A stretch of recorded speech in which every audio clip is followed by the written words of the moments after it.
All right, guys, what's going on? Welcome in. So, as we all know, yesterday, the 2023 official schedule for the NFL came out. And in this one, I wanted to do a record prediction, my first record prediction for the New York Jets. Now, quick little disclaimer, two things I want to say. Number one, this isn't going to be the only record prediction I do. I mean, there's so many, I mean, there's literal months between now and the start of the regular season, let alone training camp, which is crazy to say. And also, there's so many different factors too. You know, unfortunately, guys get hurt. There's still a lot of really, really good free agents out there. So there's still additions that potentially could be made to whether it's the Jets or a Jets opponent here. I mean, there's still talks that Dalvin Cook could be traded, right? So anything could happen at this point. Number two, the way I kind of structured this prediction, it's more so like we have three categories: wins, losses, and then a split decision. And the split decision is for those games that I couldn't get myself to 100% say, yeah, that's going to be a win, or yeah, that's going to be a loss. So with the split decisions, at the end, there's going to be a floor, a ceiling, and then a record in between those two. So with that being said, let's jump in. So in week one, the Jets are going to be at home taking on the Buffalo Bills. Monday Night Football. Man, what an opener, right? Not only is it just on prime time, the debut of Aaron Rodgers, home opener, so many new faces all over the Jets, but it's against the AFC East champion Buffalo Bills. I mean, they've completely dominated the division, but NFL these past couple of seasons. And yes, the Bills did lose some talented players, in free agency and whatnot, specifically Tremaine Edmonds. But I still look at Buffalo as a very good team. They have so many things figured out from the top down, from ownership down to management, down to the coaching staff, down to the players. They really know how to identify talent both in free agency and the draft and acquire guys to fill out the roster. And they seem to always get production with every one of their new acquisitions. It doesn't matter if it's, a fourth round pick coming in, he's out there contributing, or, whether it's a under the radar free agency signing, he comes in and starts to produce. So with that said, I think it's going to be a great opening game, something I'm so looking forward to. And I hate to do this like in the first week here, but I'm gonna put this one in the split decision. But if I had to pick one, I'm gonna say win. Okay, so next up, week two, Jets at Dallas Cowboys. I like the Cowboys roster. I love the acquisition of Brandon Cooks. I think he's going to be a nice boost. But I feel like the thing with Dallas I just can't get over is the fact that they lost Kellen Moore. I feel like it's not being talked about enough. He was literally picked up, I believe, in the same day he was let go. For like once him and Dallas parted ways. I think, I could be wrong on this, but I'm pretty sure it was either the same day or the day after. He immediately gets scooped up by the LA Chargers. So that's a team to watch. But anyway, Dallas Cowboys, I think the Jets could go down to Jerry's World here and get a win. I don't think that's crazy to say. I think that offense, they also lost, Dalton Schultz, a productive receiving tight end. I think the Jets could go down. I think the rumor right now is that it's going to be America's game of the week. So like a 4:25, 4:30 kickoff. I'm actually going with a win here. Next up, week three here, the New England Patriots are coming to town. And, I got to be honest, I probably spent like 5-10 minutes thinking about this game alone. Once it gets past the 10-minute mark of me just focusing on one game, that's typically when I'll just throw it into the split decision category. But man, the Patriots are such a tough call. Yes, they added Smith-Schuster. Yes, they're adding Bill O'Brien to the offensive room. I think that, like the loss of Kellen Moore, it's not being talked about enough. I mean, this Patriots squad had Matt Patricia, defensive coordinator, calling offensive plays. There's drama between him and Joe Judge, Mac Jones drama. Like, God, last season was just what was going on with New England. I just don't know. I didn't know what the plan was. But this year, it does feel like there's more of a structured approach offensively, and it does make me a little nervous. But I'll say this.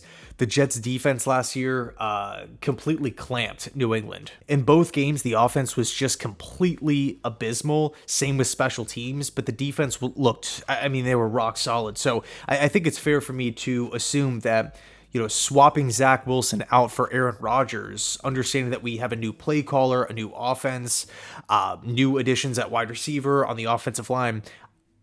Again, I think it's safe to assume that the Jets offense should look a lot better. Granted, it's Belichick. It's early in the season. You can never count him out. I'm not going to be one of the fans that just says, oh, the Patriots, they don't really have many weapons. They're finishing last. They're horrible. I'm not doing it.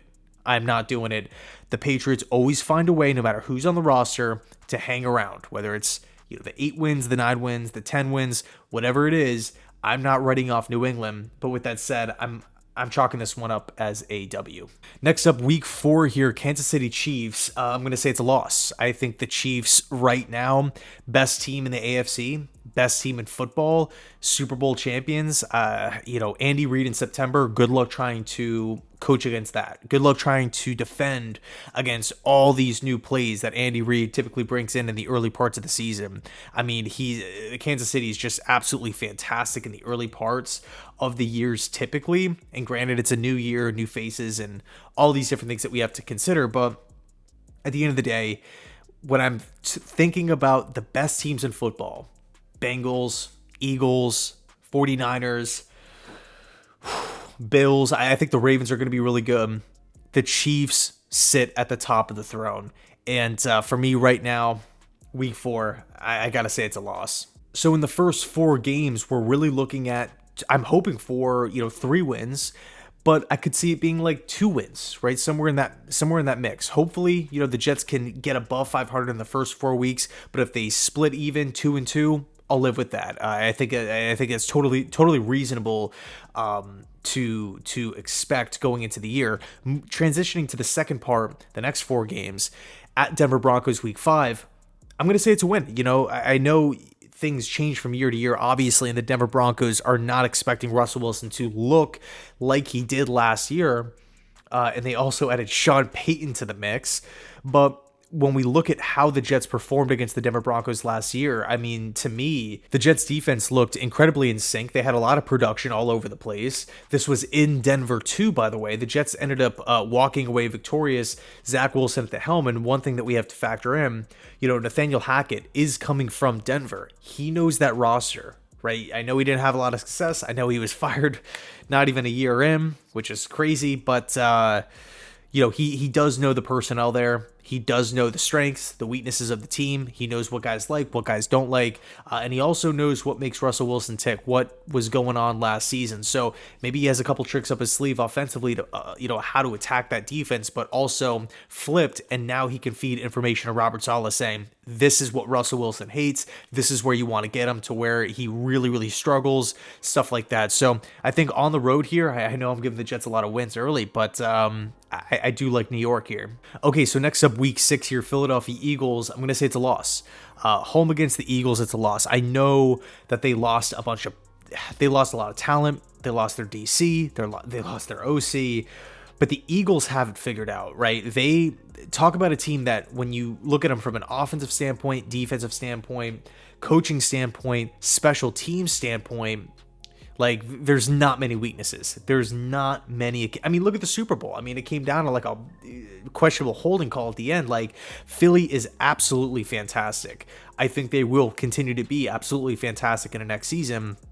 And I think right now, whatever it is, early May, the Eagles are a better team. So with that said, I do think the Eagles walk away with the win here. Okay, so jumping straight to week 8 here, because week 7 was a bye.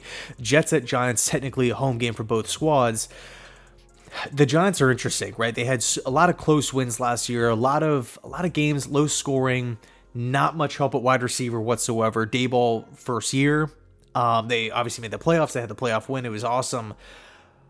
But I think right now, again, early May, just trying to project into 2023, the Jets match up well with the Giants. Although I really like their draft, I think I'm going to give this one to the Jets. I do. I think when you talk about an Aaron Rodgers, Daniel Jones shootout, give me A-Rod every single day of the week. I do think the Giants will look a lot better, especially with Darren Waller at tight end. I mean, they got John Michael Schmitz, one of my favorite draft prospects as well. He's coming in at center. I like the direction that the Giants are going in. I like how they're building. But right now, when I'm projecting, midway through the season here, week 8, again, technically a home game for the Jets, I do like them in this game. So really in the last 4, I'm hoping for like a 2-1 record. I think that's doable. Wins against the Eagles and the Giants. They had the bye week and then the loss to the Philadelphia Eagles here. Moving on to the next section of games, weeks 9 through 12, we got the LA Chargers on Monday Night Football. I'm going to say it's a loss. I think the Chargers, with the addition of Kellen Moore, they are really going to make a lot of noise this upcoming season. I feel like a lot of the times, or really throughout the years, the Chargers always seem banged up. They always seem hurt. There's always I don't want to say use the term excuses, but I feel like the Chargers always have these random things happening to them, whether it's them getting in their own way, them blowing a lead. I mean, look at the playoffs last season against Jacksonville. In Jacksonville, I mean, they were controlling Jacksonville the entire, I want to say pretty much 3 quarters, and then the Jags stormed back late. If the Chargers can just play fundamentally sound football, stay healthy, and get out of their own way, I think this is going to be a really, really good team. I mean, this was a really good team with those things happening. So I think primetime football here, the Jets can't win them all. I'm going LA. Next up, week 10 at the Las Vegas Raiders. This one's pretty tough because I don't think the Raiders are going to win the Super Bowl. I don't think they're going to make a deep playoff run, but they have a brand new quarterback in Jimmy Garoppolo. I really like their draft class. Wilson fell to them late in the top 10. Was not expecting that. I'm assuming Chandler Jones in year 2 of the Pat Graham system will bounce back at some point, look a lot better than he did last season. Obviously Max Crosby as well. They had a couple nice free agency acquisitions, Epps at safety. I like Myers at wide receiver. And the Raiders, they were in a lot of games last year. They had some boneheaded mistakes. They blew a couple games. Questionable. I mean, that game against the Patriots, there were just weird things happening to the Raiders last season. I think they are better than what the record said they were a year ago, but I still think the Jets on paper are the better team as of right now. Granted, it's in Las Vegas, but I think the Jets are the better team, honestly. Okay, so next up, week 11 at Buffalo Bills. Split decision here. I think here's the deal with the Miami Dolphins and the Buffalo Bills.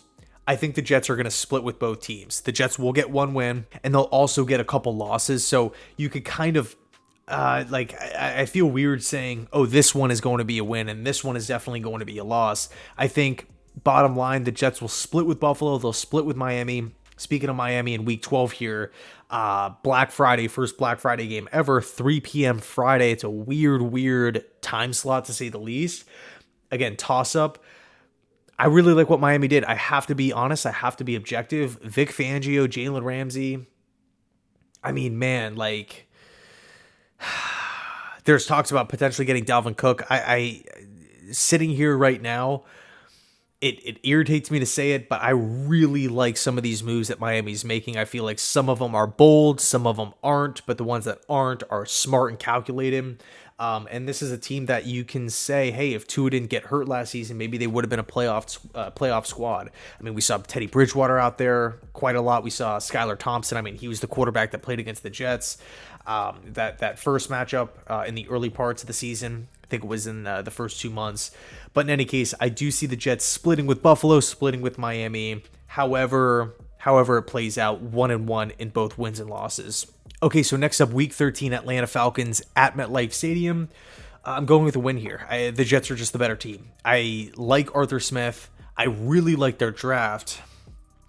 And they have had a couple of interesting free agent acquisitions. They're active. They haven't made that big time, big money swing, like that power move, if you will. I'm personally not 100% sold on Ritter right now. It's not that I doubt him or anything like that. I just haven't seen enough.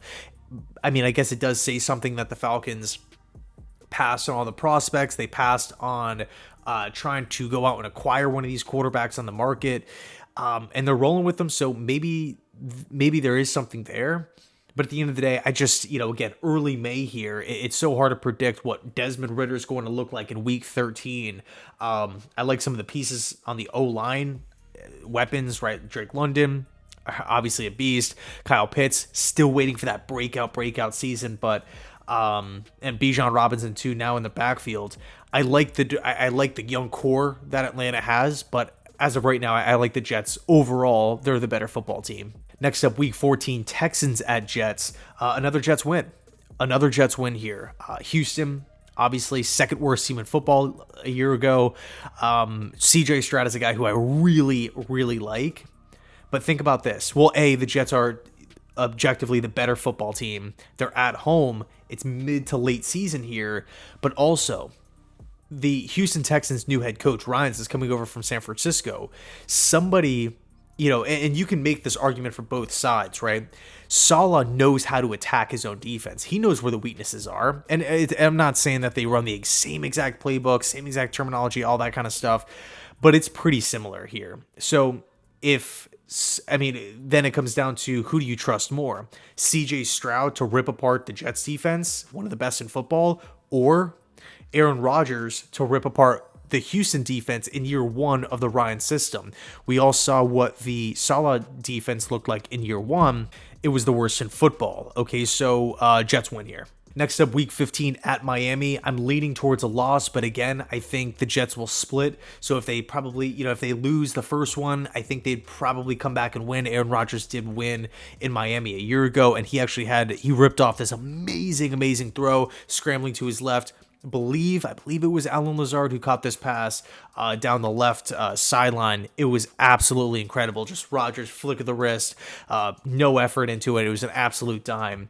But in any case, Jets split with Miami. But I think in Miami this late, I am leaning towards an L here. Next up, week 16, Washington Commanders. This is a win. This game is actually going to be on Christmas Eve. I like some of the pieces that the Commanders have, especially on the defensive line. They have some awesome players. And, you're looking at wide receiver. They have guys for days. But, man, maybe it's because I'm not kind of like Desmond Ritter. I just don't know what to expect from Sam Howell. I just don't know the identity of Washington. I don't know what they're trying to accomplish this season. Like, are they going to be more of a pass-heavy team, a run-heavy team? What's their MO? What's their ID? What are they?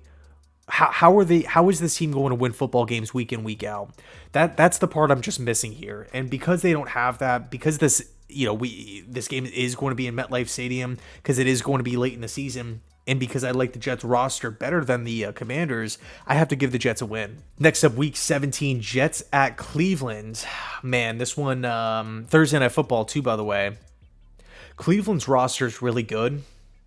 Deshaun Watson, also full offseason starter, no suspension.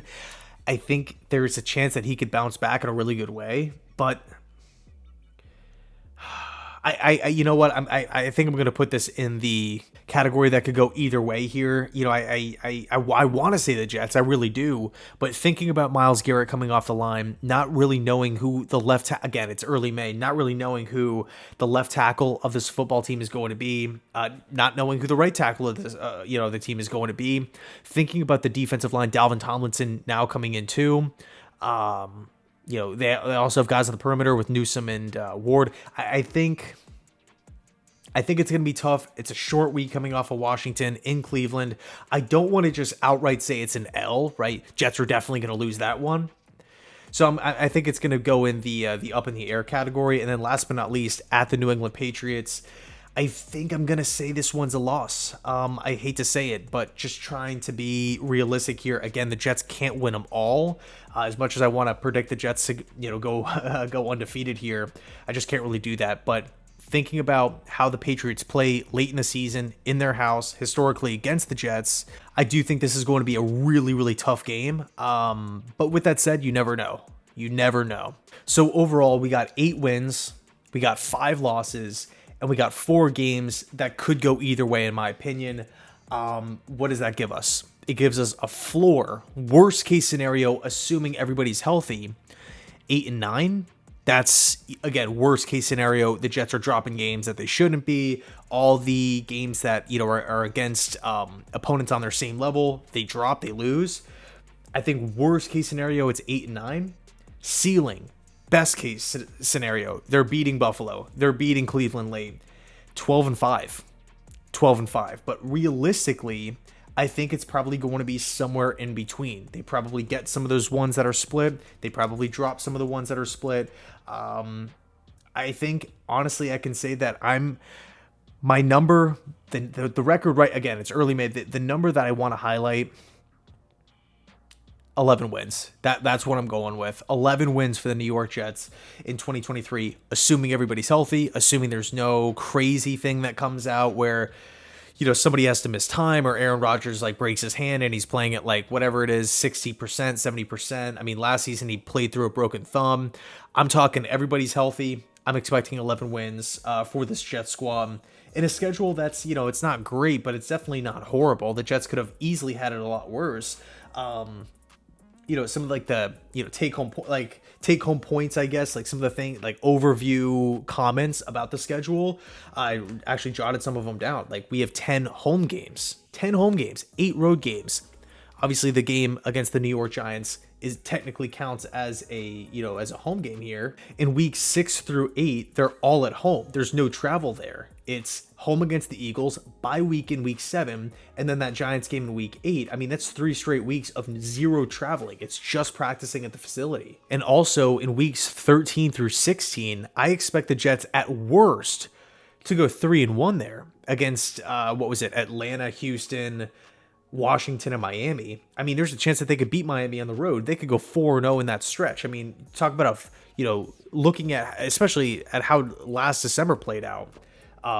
Winless, by the way. I mean, if the Jets could flip that narrative and go undefeated in the month of December, I think this is December. Yeah, that could be huge for a potential playoff push. I mean, that's when you start seeing the playoff picture and whatnot. If the Jets can go win after win after win, divisional win, another win against Washington, that is massive going into Cleveland on a short week in week 17. There are silver linings of the schedule. It's not so doom and gloom as a lot of people are making it out to be. So again, is it the best? No, absolutely not. There are some things I don't like. Andy Reid early. I really don't like the back-to-back games where we're at Raiders, at Buffalo Bills, short week, home against the Dolphins. I think that's going to be a tough little stretch there. I think we'll be okay against the Raiders, but those back-to-back games against the Bills and the Dolphins on a short week, 2 massive games, a lot of implications. I don't know how I feel about it. And obviously just a lot of good coaches early on with McDermott, with Belichick, again, Andy Reid earlier, Sean Payton, Nick Sirianni, Daboll. I mean, those are the first, those are pretty much the and Mike McCarthy. Those are the 7 coaches that the Jets are going to have to face right out of the gate. I mean, 7 of those guys are, in my opinion, some of the best in football. And it's not a shot at McCarthy. And by the way, you also have that McCarthy-Rodgers connection, but I'm rambling at this point. Let me know your thoughts down below in the comment section. Thanks so much for watching. Again, I think for me right now, rough estimate, record prediction number 1, understanding that there are so many good free agents still out there, I'm going 11 wins. Floor, 8 wins. Ceiling, 12 wins. Let me know your thoughts, and as always, go Jets.